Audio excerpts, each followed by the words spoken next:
మన ప్రభువును ప్రియరక్షకుడునైన యేసుక్రీస్తు శక్తిగల నామంలో మీ అందరికీ శుభములు.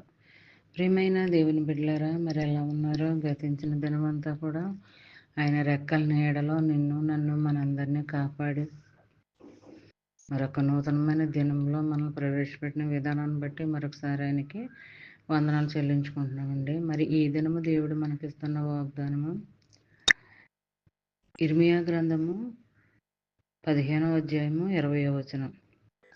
ఇత్తడి ప్రాకారముగా నేను నియమించదను, నిన్ను రక్షించుటకును నిన్ను విడిపించుటకును నేను నీకు తోడైందును.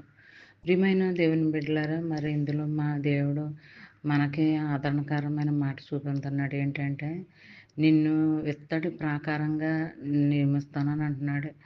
మరి అంతే కదండి, రక్షించుటకు, కాపాడుటకు, విడిపించుటకు, మరి అన్ని విధాలా నేను నీకు తోడై ఉంటున్నాను. నువ్వు భయపడొద్దు, దిగులు పడొద్దు, బాధపడొద్దు అని ఇలాంటి మాటలు మనకి ఓదార్పుకరమైన మాటలు దేవుడు మరి మనకు చూపిస్తున్నాడు అనమాట అండి. మరి ఆ రకంగా మనం ఉండటానికి దేవుడు మనకి కృప చూపిస్తున్నాడు. మరి ఇప్పుడు కూడా మనము స్థిరమైన ప్రాకారంగా మనల్ని నిలబెడతాడు అనమాట అండి అక్కడ. మరి గాలికి ధూళికి పడిపోయే వారంగా మనము ఉండము. స్థిరమైందనమాట అండి. ఇంకా అది ఎంత వరద వచ్చినా, వాన వచ్చినా, మరి ఎంత భయంకరమైన ప్రళయం వచ్చినా సరే దానికి లోబడము, లొంగము. దేవుని చేతిలో మనం ఉన్నాం కాబట్టి ఒక ప్రాకారంగా మనల్ని నియమిస్తాడనమాట అండి. మరి రక్షిస్తానని అంటున్నాడు, విడిపిస్తానని అంటున్నాడు, తోడై ఉంటానని అంటున్నాడు. ఇలాంటి మాటలు దేవుడు మనకి ఆదరణకరంగా మాట్లాడుతున్నాడు అనమాట అండి. మరి ఆదరణ చూపిస్తున్నాడు. మరి వాగ్దానం చదవంగానే మనసుకి ఎంతో ప్రశాంతత అనిపిస్తుంది అనమాట అండి మనకి ఈ వాగ్దానం చూసేటప్పటికి.